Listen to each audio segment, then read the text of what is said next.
Hindi pa man sumisikat ng husto ang araw, ramdam na agad ni Miguel Santos ang mabigat na hangin ng unang araw niya sa bagong paaralan sa Mayflower Academy.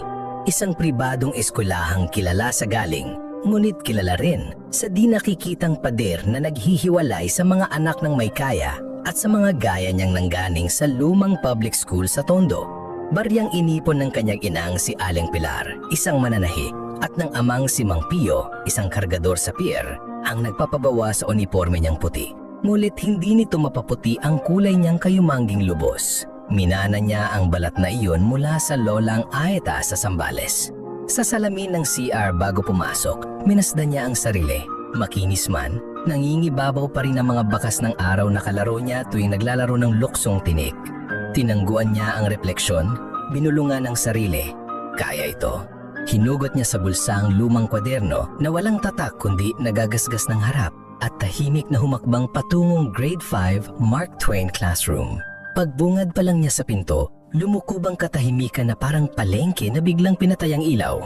Naroon ng ilang batang mistisong kulot, may dalang tablet, mga batang babae na naka-ponytail na kulay ginto ang buhok. At sa likod, nakatingala ang 4 na estudyanteng pinaikutan ng AirPods. Sa harap, nakapako ang tingin ng gurong babae, si Ginanang Rebecca Wallace, Pilipina ring half-Caucasian, nakasuot ng beige na blazer at blusang kulay asul.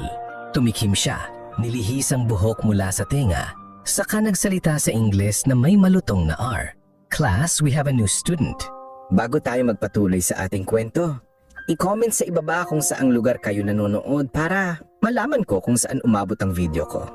Kung baguhan ka pa lang sa channel ko, huwag kalimutang i-like at i-hit ang subscribe button at pindutin ang notification bell para updated ka sa mga episode. Turo si Miguel gamit ang ballpen. State your name, dear, and tell us something interesting. Kinabahan si Miguel, nanuyo ang lalamunan. Nagtaas siya ng boses na bahagyang nanginginig.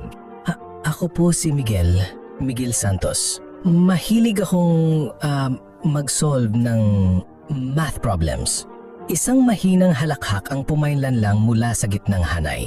Nagmula iyon kay Brandon White, 11 taon, may freckles at asul na mata, anak ng expatriate na CEO. Kinusot ni Brandon ang ilong, saka bumulong sa katabi niyang si Chloe. Of course he likes math. Numbers don't care if you're dark. Humidig si Chloe at tinakpan ang bibig. Hindi iyon maitatago kay Miguel. Sanay siyang makarinig ng sipol ng truck at mura ng tambay. Pero ibang klaseng sipol ang diskriminasyong pabulong. Namula ang tenga niya. Bago pa man siya makahanap ng upuan, dumagundong ang boses ni Ginanang Wallace. You will sit there. Tinutukoy ang pinakamalapit na silya sa pisara. Halos nakaharap sa buong klase. So I can watch you closely. Sa tono niya ay walang tahasang insulto pero parang sinasabing kailangan siyang bantayan. Tumalima si Miguel, umupo at marahang inilapag ang kwaderno. Hindi pa man siya nakakabawi, muling nagsalita ang guro, sabay sulat ng 3 problemang nakasaad sa berdeng pisara. 34 minus 2, 86 times 12, 57 plus 19. Mental math warm-up. Volunteers? Nagtaas agad ang kamay si Brandon, kumindat sa mga kaklase, para bang sinasabing madali lamang yan. Pero nagulat si Miguel sa sariling katawan. Bago niya napigilan, umaangat na rin ang kanyang kamay. Napansin niyo ni Ginanang Wallace, tumaas ang kaliwang kilay. Really? First day? Umiling siya ng bahagya. Fine, let's test enthusiasm. Brandon, you handle the subtraction. Chloe, the addition. And Miguel, let's see if you can multiply. Sumigla si Brandon, tumayo, at sinambit. 32. Napatanggo si Chloe. Sumagot, 76. Walang aberya. Huminga ng malalim si Miguel. Inilapat ang palad sa mesa. Sa isip niya ay gumuhit agad ang distributive property. 86 times 12 equals 86 times 3 times 4? Hindi, direkta. 86 times 10 equals 860. 86 times 2 is 172. 860 plus 172 equals 1032. Pero hindi pa siya tapos. Gusto niyang mapahangga higit sa tama. Nagtaas siya ng tingin. 1032, ma'am, mariing sabi. Tumanggo si Ginanang Wallace, ngunit bago siya makatayo, nagdagdag siya. At kung gusto niyo po ng shortcut, 86 times 12 equals 86 times 6 times 2. Kasi 12 is 6 times 2. 86 times 6 is 516, tapos doble nun magiging 1032. Mas mabilis kaysa long multiplication. Napabilog ang mga mata ng tatlong batang nakaupo sa likod at may isang gurong dumadaan sa pasilyo na napahunto. Itinaas ni Ginanang Wallace ang wallpen, napakamot sa ulo. That's correct. Ngunit may dagling gawin ng pag-ikid ng dila, parang hindi matanggap na unang tanong pala ay napaamo na ng bagong bata. Pinagmasdan niya ang maitim na balat ni Miguel. Parang hinahanap kung saan nagmula ang katalinuhan. Sa sulok, nag-aper si Chloe kay Brandon ng palihim, subalit natigil nang napansing seryoso ang guro. Mas inikli ni Ginanang Wallace ang discussion, itinuon sa lesson sa fractions. Habang naglalakad siya sa pagitan ng mga rows, huminto siya sa tabi ni Miguel at mahinang binulong. Make sure you actually understand, not just memorizing. May diin iyon na parang sabihin, sigurado ka bang dirang tsamba? Tumango si Miguel. Pilit niyang kinokontrol ang kaba, sa utak niya ay paulit-ulit ang paninindigang hindi ako babagsak. Recess, naglabasan ng mga kaklase, nagsipagkuha na ng imported na juice box at may inam na cookies. Naiwan si Miguel sa loob, binubuklat ang kanyang baon, tinapay na palamang reno. Lumapit si Brandon at Chloe, may ngiting nakakaloko. Hey, math boy, solve this. Ibinigay ang piraso ng papel. Square root of 841 times 7 minus 13 squared divided by 4. Hindi nabigla si Miguel. Sinuyod niya ang sagot. 29 times 7 equals 203. 13 squared is 169 divided by 4 equals 42.25. 203 minus 42.25 equals 160.75.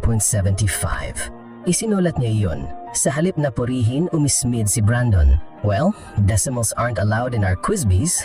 Too bad. Tumawa silang dalawa, iniwan siya. Hindi alam ni Brandon, si Miguel ay ilang beses nang sumali sa paligsahan ng Sipnayan sa Maynila, ngunit hindi siya nakapasok sa nationals dahil walang pamasahe. Pinag-aralan niya ang librong nahukay ng ama sa ukay-ukay. Number theory for starters. Bimalikan niya ang papel ni Brandon, napasmi. Mali kasi ang tanong. Pinagpaparehas nila ang order of operations. Sa utak niya, may naisip siyang sagot. Kung susundin ang PEMDAS ng tama, dapat ang 13 squared divided by 4 muna bago ibawas. Ibig sabihin, tama siya. Napansin niya, hindi niya kailangang patunayan sa kanila, sapat nang alam niyang tama ako. Hapon. Oras ng mathematics seatwork. Namahagi si Gining Wallace lang papel na puno ng mga fraction, decimal at word problem. Binilinan. Work silently, 20 minutes. Kapag nakatapos, dapat ipasa sa harap. Nagkaluskusan ng lapis. Si Miguel, imbis magsulat agad, tumitig muna sa bawat problema, parang binabasa sa utak ang buong papel. Pagkaraan ng 5 minuto, nagsimulang gumalaw ang kamay niya. Mabilis, gulit matino. Si Brandon sumulyap, kitang-kita ang pag-uunahan. Nakalipas ang 15 minuto, ilan pa lang ang natatapos niya, samantalang si Miguel nakangiti na. Chinecheck pa ang sagot. Tinawag ni Gining Wallace. First to finish? Umangat ang kamay ni Miguel. Lumapit. Inabot ang papel. Nagkunot-noo ang guro. Tinignan ng orasan. We'll see. Malam niyang sabi parang nagbabanta. Inisa-isa niya ang sagot. Mula una hanggang huli, tama. Mabibilis na checkmark ang pumuno sa gilid. Humigpit ang dila niya sa pisngi.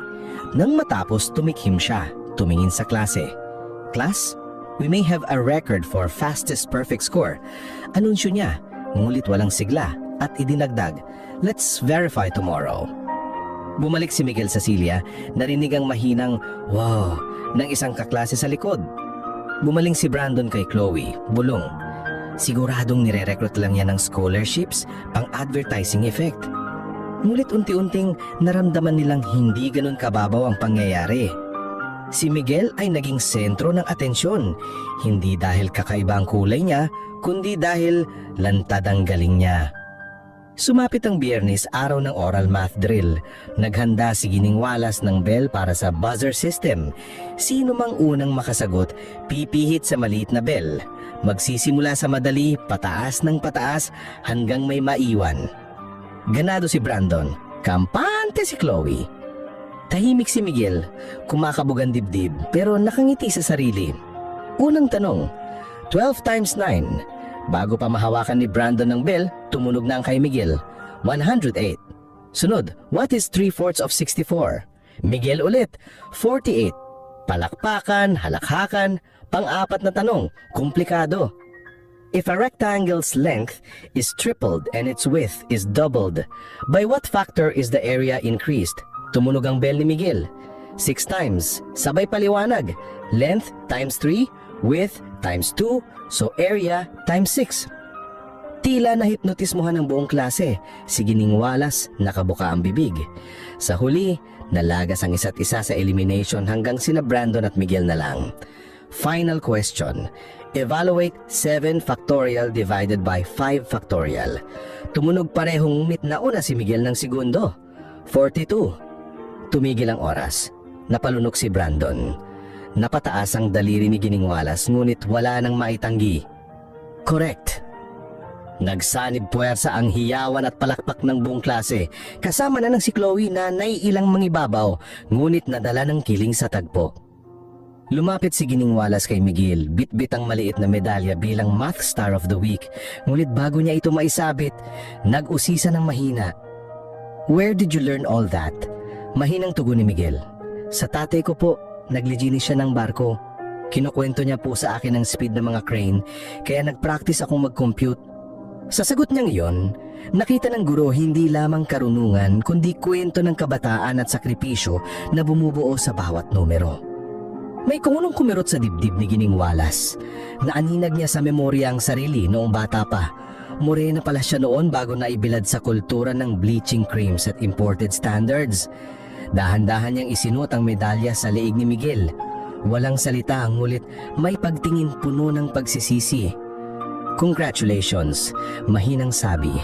Nakatango si Miguel, ang dating bigat sa balikat parang balahibong inihip ng hangin. Habang nagsisiubian ng mga bata, lumapit si Brandon kay Miguel, nag-abot ng kamay. Dude, that was insane. Sa kalooban ni Miguel, mabilis na sumagi ang paghihinalang, pansamantala lang yan at bukas baka balikan na naman siya. Ngulit naayos na yung hininga, inabot ang kamay. Salamat. Lumapit si Gining Wallace, nakaayos ang blazer, at sa harap ng lahat, nagsalita sa Filipino na unang lang nilang narinig mula sa kanya. Miguel, patawad kung hindi kita agad nakita ng malinaw. Salamat sa paalala na ang talino at dangal ay walang kulay. Nagulat ang mga estudyante. Pilit may umiling ngunit mas marami ang nabangiti. Sa sandaling yun, nag-iba ang classroom. Hindi na ito silid na hinahati ng balat at pera, kundi munting forum kung saan nangingibabaw ang galing at kabutihan. Sa dulo ng araw, habang sinisindihan ng huling sinag ng dapit hapon ng pasilyo, nakaupo si Miguel sa hagdanan, hinihintay ang sundo niya si Mang Pio. Pawisan mula sa pwesto sa pier. Hawak niya ang medalya, iniikot-ikot sa daliri. Kumikislap sa liwanag. Dumating ang ama, nakasuot pa ng lumang jersey. At nang makita ang anak, napalitan ng ningning ang pagod. Inilagay ni Miguel ang medalya sa liig ng ama. Tay, sa inyo to. Umiling si Mang Pio, pinisilang balikat ng anak. Anak, kulay lang yan, pero ang talino mo, iilaw kahit sa dilim.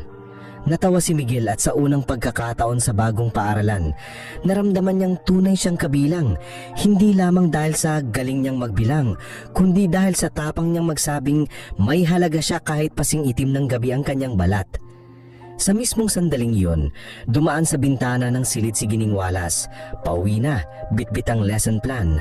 Nasulyapan niya ang mag-ama at sa isipan niya, nag-ugat ang bagong layunin. Magsindi ng kandila sa mga utak ng bata, anuman ang anyo o kulay. Sa loob ng silid-aralan kinabukasan, itatabi na niya ang ballpen ng pagdududa at babasagin niya ang salamin ng pagkiling dahil sa isang batang nagpakita na sa dami ng numero sa mundo, ang pinakamahalagang ekwasyon ay respeto plus oportunidad equals tunay na karunungan. At si Miguel, bitbit ang kwadernong wala pa ring tatak. Nagsimula siyang magsulat ng panibagong pangarap, maging gururing magtuturo ng sipnayan sa mga batang tulad niya para balang araw wala nang batang luluhod sa hiya dahil sa kulay ng balat. Sa halip ay lahat ay tatalyo sa unahan, buhay na patunay na kahit sino ay pwedeng maging pinakamatalino sa klase basta may pagkakataon at paninindigan. At dito nagtatapos ang ating kwento. Nagustuhan mo ba ang ating kwento? May aral ka bang napulot? I-comment sa ibaba. Kung na-enjoy mo ang kwento natin ngayon, i-hit ang like button at huwag kalimutang mag-subscribe. Ang suporta nyo ay ang inspirasyon ko. Kita-kits bukas.